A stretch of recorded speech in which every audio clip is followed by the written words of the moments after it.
titipin. Ini harta biar bisa kita bawa ke akhirat, kita titipin.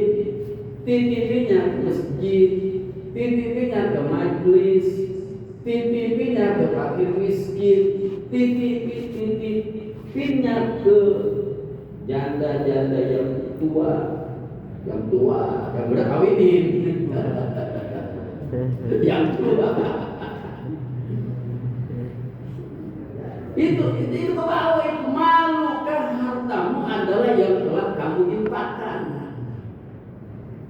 Kan begitu ya, kan ada anekdot gitu.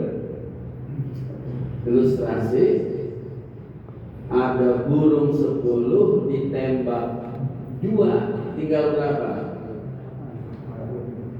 Yang tinggal 2 sebenarnya. Kalau orang kan tinggal 8, karena yang 2 tewas. Jadi burung 10 ditembak karena 2, tinggal berapa? Tinggal 2. Yang 8 kabur. Kita punya 10.000, yang kita sedekahin 2.000 tuh harta kita yang 2.000. Yang 8.000 kabur, wallahu a'lam kemana? Masuk ke perut jadi kotoran. Kalau dikasih bagi miskin, jadi sedekah, tapi sedekahnya hanya waktu itu. Kenapa tidak mengalir? Tapi kalau ke masjid, ke musola, ke majelis, ke pesantren, selama itu masjid dipakai, selama itu musola dipakai, selama itu majelis pakai ngaji, selama itu pesantren masih pakai ngaji, maka yang harus sedekah itu dapat aliran pahala. Darul maladawlah.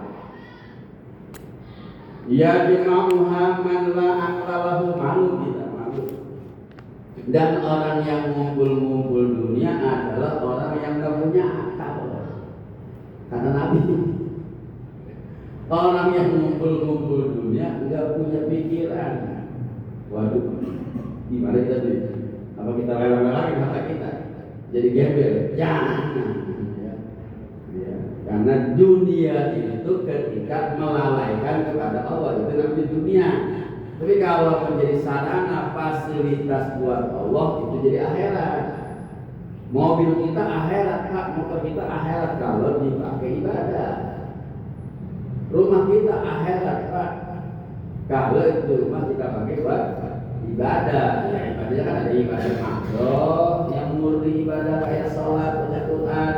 Ada ghair mahdoh, kita nafkahi anak istri, kita tempatkan mereka di rumah yang layak, yang gak kehujanan, kalau hujan enggak kepanasan kalau panas. Itu ibadah. Tapi niatnya. Karena yang membedakan kita dengan yang lain itu niat, tahsabuhum jami'an. Kita boleh sama, tapi wa qulubuhum syatta. Hati kita berbeda-beda. Inna sa'yakum la syatta, beda-beda, tapi niatnya, yang penting niatnya.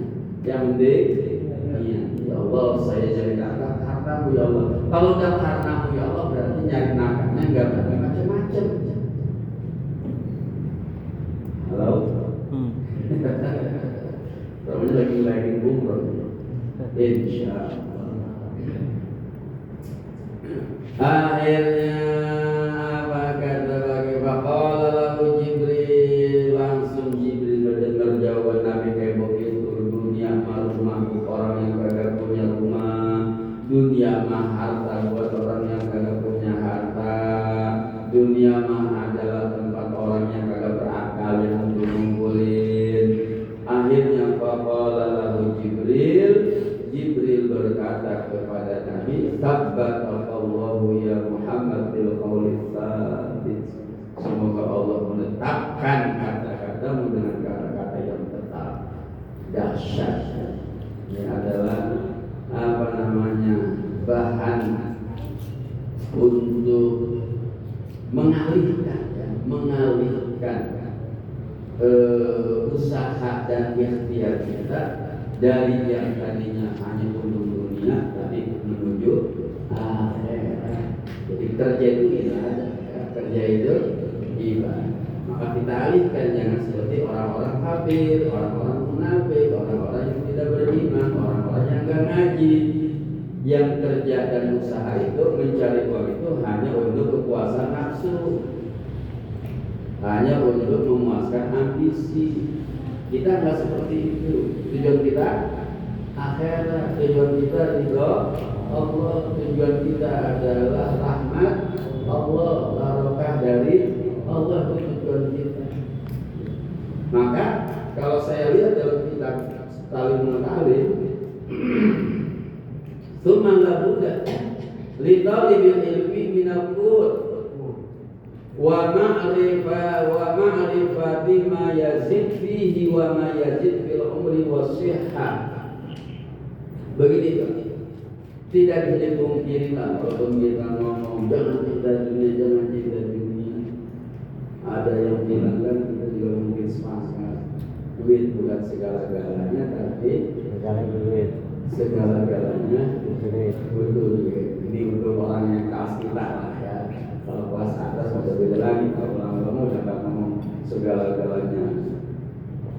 Apa duit bukan segala-galanya, segala-galanya butuh duit. Ya kelas kita. Kalau kelas ulama rata-rata nggak laku duit. Mau mobil tinggal ngomong doang. Iya tapi yang segitu. Nggak laku duit. Begini kata Syekh Az-Zarnuji rahimahullah, orang yang ngaji itu mau kagak mau butuh sandang pangan apa. Ini kira-kira ini kalau perlu kita melintir bisa ngaji. Kalau kita melintir gitu bisa ngaji. Saya mengapa lu goyang-goyang aja, lu makan dua, mau makan kalau tinggal ngaji. Dan di itu rumah Pak RT.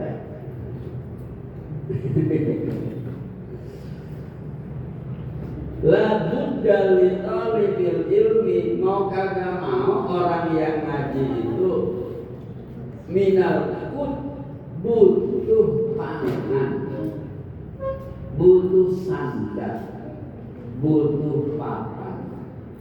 Ini kan yang primer. Sandal, papan. Butuh kita makan. Nah maka wa ma'rifati ma yazidu fihi, dan kita butuh tambahan makanan, tambahan pangan. Wa ma yazidu fil umri wasihah, dan butuh umur yang panjang barokah, badan sehat. Orang ngaji sama pada orang yang ngaji butuh makan. Kita butuh makan. Ya orang yang ngaji juga butuh makan.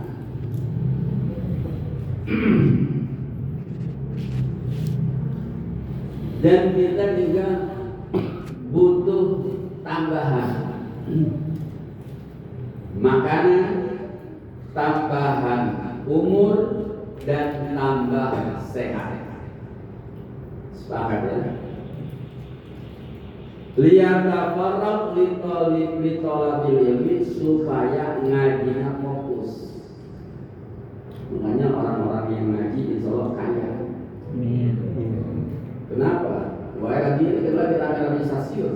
Kalau kita wajib cuma ya rame-ramenya terminal, kita pulang kerja makan orang. Ya apa tapi ketarikan. Ya istilahnya begitu. Bayangin aja Pak, pagi-pagi orang ke pabrik, orang ke pasar, orang ke sawah, kita mau pagi ngaji. Keren kan? Malah ngaji, siapa yang bayar? Allah, gitu aja udah. Dari mana? Min haitsu la yahtasib. Karena orang ngaji mah kaya sebenarnya, tinggal dianya bagaimana menata hati. Terus, jadi kenapa kita ini harus tahu apa yang bisa menambah pangan, papan, dan sandang, apa yang bisa bikin tambah barokah umur dan badan sehat, yang mana dengan itu kita bisa fokus ngaji. Penting. Kita akan bisa kalau ngaji lebah gas habis. Padahal gas kita kan gas yang melon Pak, bukan gas yang biru. Gas hijau kita hanya untuk masyarakat miskin. Pada Pajero mobilnya, Fortuner mobilnya, tapi tabungnya gasnya hijau. Liyatafarraga li talabil ilm, supaya fokus ngaji, Wa bi kulli dzalika sunnahu kutuban, dan banyak ulama mengarang kitab-kitab yang memuat bagaimana cara supaya menarik rezeki. Fa'aradtu ba'daha huna, dan saya akan jelaskan di sini sebagian ala sabil ikhtisar secara ringkas. Ya. Jadi saya mau supaya kita yang mendapatkan karunia rezeki dari Allah yang baik. Qala Rasulullah sallallahu alaihi wasallam, la yaruddul qadar. Tidak ada yang bisa menolak takdir illa doa, kecuali doa. Tidak ada yang menolak takdir kecuali doa. Takdir kita saat ini susah, doa supaya kaya, maka doa kita akan menolak takdir susah. Takdir yang mu'allaq, ya, bukan yang mubarrah atau yang mubrah. Karena kalau kita ngaji tauhid, takdir itu kan ada yang mubrah, ada yang mu'allaq, ada yang mafi ilmilah, nggak ada yang tahu, malaikat pun dari itu bisa berubah. Ada yang mu'allaq, takdir Allah yang dikaitkan dengan ikhtiar makhluk. Nah ini yang bisa berubah. Atau mafi lauhil mahfuz.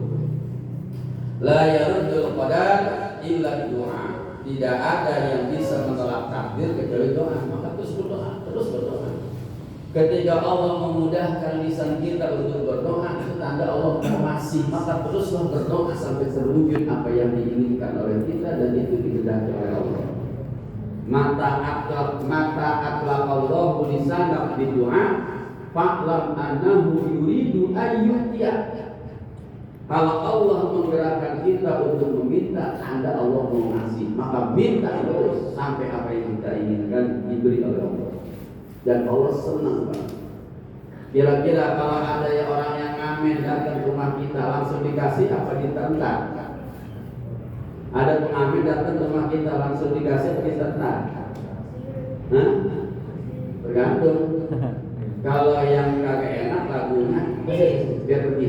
Kasih biar pergi.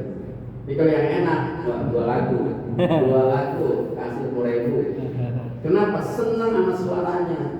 Begitu juga kalau ada orang berdoa langsung dikasih, kudu hati-hati itu. Jangan-jangan Allah nggak demen dengan suara kita. Kata Allah, malaikat kasih, buat sebel dengan suara dia, buat deg-deg dengan suara dia. Karena dia pakai mulut yang dipakai goroh, yang dipakai bohong, pakai nipu orang, pakai ngomongin orang, udah langsung kasih. Jadi boleh jadi pemberinya kontak itu bukan karena ridho Allah. Tapi begitu Allah mendengar doa seseorang yang Allah demen, jangan dulu dikasih. Buat demen dengan suaranya. Kalau dikasih, waduh, ntar dia berhenti doanya. Demen. Jadi selalu kita berbaik sangka kepada Allah. Wala yazidu fil umri illal birru, dan tidak ada yang menambah umur kecuali perbuatan baik. Bisa hakikat artinya umur jadi dipanjangkan oleh Allah. Boleh jadi maknawi artinya walaupun umurnya enggak bertambah sesuai dengan takdirnya, tapi bagaikan orang yang umurnya panjang. Imam Syafi'i hanya 54 tahun umurnya, 54 tahun usia beliau, tapi umur setelah meninggal lebih panjang daripada ketika masih hidup. Kenapa? Sampai sekarang orang kenal, orang nyebut, orang mendoain. Umurnya lebih panjang di dalam kubur daripada di atas kubur, di atas tanah. Fa inna rajulan la yuhrumu rizqa bi dzambin yusibuhu, dan seseorang diharamkan mendapat rezeki gara-gara dosa. Tidak ada yang menolak takdir kecuali doa, tidak ada yang menambah umur kecuali perbuatan baik, dan tidak ada susahnya rezeki kecuali karena dosa. Maka dalam hadis ini sudah ditetapkan bahwa melakukan dosa adalah penyebab terhalangnya rezeki. Maka kita butuh istighfar. Banyak istighfar. Kasratul istighfar tajlibul rizqa. Banyak istighfar itu narik rezeki. Penting supaya kita ngajinya fokus gitu. Gentong pendaringan penuh, iya, gasnya ada, lauk-lauknya ada, rekeningnya gendut, orang tiap hari dan transfer. Kan yang penting kan ada transaksi. Kalau nggak ada transaksi kan sitang dikasih, diblokir. 3 bulan kalau duit nganggur diblokir, termasuk bini kalau 2 bulan nggak digarap, ditarik negara itu. Nah, ada jatuh. Khususan al-kita, terutama bohong, yurisul faqra, bohong itu mendatangkan kefakiran. Awas juga bohong. Bohong itu jadi apa ya? Kan sebelum pengobatan kan biasanya itu kalau pengobatan itu kan pertama adalah menghilangkan toksin-toksinnya dulu, menghilangkan apa racunnya dulu. Nah sebelum nanti dikasih mirip, dikasih doa, dikasih kiat buat dari rezeki, dikasih tahu dulu di penghalang rezeki yang bikin rezeki seret, yang bikin rezeki tersumbat. Gua enggak begitu, lancar-lancar aja lo, hati-hati. Pemberian Allah itu ada istidraj. Orang enggak sholat dikasih rezeki, orang enggak sholat kasih itu, enggak pernah ngaji punya mobil punya rumah, hati-hati. Itu pemberian yang diberi oleh Allah. Khususan al-kita yuritul faqra, bohong itu mewariskan kefakiran. Sebagaimana kita nggak mau dibohongin, maka kita jangan bohong. Jangan. Waqad warada fihi haditsul khasr wa kadza naumus subha. Termasuk yang mendatangkan kefakiran adalah tidur pagi. Naumus subha yang na'u rizqah. Tidur pagi mencegah rezeki, menghalangi. Awas, tidur pagi, stop. Makanya si alim bahwa udah nggak pagi ya. Tidur pagi nyasar di restoran. Naum subah itu ya taklim muta'alim. Banyak ikannya di antara di Sapinah ada di kan cuma saya bawa al-muta'alim. Naumus subha, tidur pagi yang na'u yang mencegah arizqa rezeki. Ya bangun, begadang tapi yang tidur. Yang begadang berarti. Naumus subha yang na'u rizqa, tidur pagi ngalingin rezeki. Makan ayam rezekinya lu enggak, air makan. Allah itu membagi-bagi rezeki antara subuh sampai terbit matahari. Nah, kalau pembagian kita nggak ada, absen, lagi tidur. Maka jangan salah siapa. Salah dewek lagi pembagian dan sos malah nggak ada. Wa kasratun naumi tulithul faqra, dan banyak tidur mewariskan kefakiran. Kalau tidur pagi, ini banyak tidur mewariskan kefakiran. Ya, jangan tidur. Wa faqrul ilmi aidan, termasuk fakir ilmu, bukan harta doang, fakir ilmu. Wa qala al-qa'il sururun nasi fi lubis yusil bilas wajabul ilmi fi tarkin wa alaysa minal khusrani anna la yadiya tamuru bila nafin wa tusaru minal umur. Termasuk kerugian adalah malam-malam kita berlalu tanpa manfaat. Padahal malam itu dihitung umur kita juga.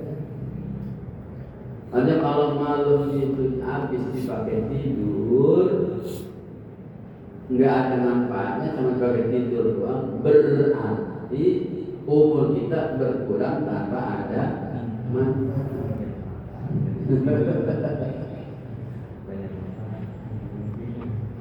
Wa naumu uryanan, termasuk yang mendatangkan kefakiran tidur telanjang. Tidur telanjang. Wal haulu uryanan, kencing telanjang. Itu termasuk yang mendatangkan kefakiran. Wal muklu junuban, atau wal aklu junuban, makan dalam keadaan junub. Hindari ya, itu yang mata bikin fakir.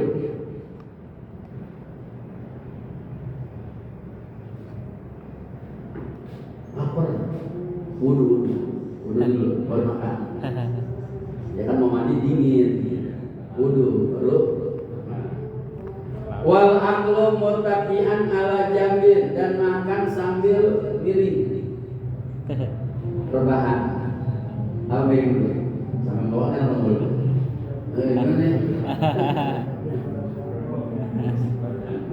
Udah jadi proses. Apa korelasinya? Apa hubungannya? Udah. Ulama enggak sembarangan ngomong. Wal aklu muttaqian, dan makan bersandar ala jambin, atas panggungnya. Wa tahawul bi suqatil maidah, dan nyepelein remeh. Makanya kalau makan jangan ngeremeh. Kalau ada yang jatuh ambil. Ya kalau itu kering ambil. Kalau paksa ya buang. Kalau itu najis kira-kira. Man juga ada makan ngeremeh diangkat aja. Itu menyebabkan kefakiran. Nah, usahakan kalau makan rapi, jangan ada ceceran.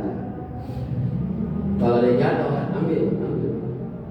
Belum 5 menit, kalau begitu udah ambil aja. Saya pernah dengar aja. Terkadang apa yang kita makan itu juga diinginkan oleh jin, dan ditepak, jatuhlah. Nah kalau nggak diambil jadi makanan jin kasih makan, gemuk dia, lebetah, bahkan dia kosial, Tapi saya belum ngerti lagi apa pernah dengar seperti itu. Yang jelas menyepelekan di sini dengan remeh itu mewariskan kefakiran. Wa harqu qasril basali wa thaumi, dan ngebakar kulit bawang merah dan bawang putih. Awas, nyakitin orang itu. Seger amat ini. Itu makin keroncongan itu. Padahal yang membakar kulit bawang. Udah jangan tanya apa hubungannya, udah pokoknya yang namanya membakar kulit bawang merah atau membakar kulit bawang putih itu mewariskan kefakiran, bikin susah belangsak serat rezeki. Kecuali bahannya barang sampah yang lain, nggak diniatin cuma kulit bawang merah. Wakan sultai tipil mindil, dan nyapu rumah make serbet. Pas ada tuh nyapu serbet. Nah, jangan, nggak boleh, makruh. Mewariskan kefakiran, ketahuan nggak disapu itu. Udah, jangan. Terus watarkul umama fil bait, meninggalkan rumah atau ngangkat rumah kagak disapu. Nyapu rumah make serbet, make lap, make sapu tangan itu makruh. Mewariskan kefakiran. Enggak nyapu rumah juga makruh. Hanya usahakan rumah sapuin, bersih.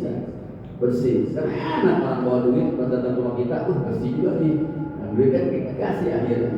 Kalau rumah kotor, balik lagi dia. Malaikat anak maksudnya. Malaikat. Dan masih banyak lagi insya Allah bentar ya dalam pertemuan jawabannya adalah kita lanjutkan apa saja yang menghalangi rezeki dan apa saja yang menarik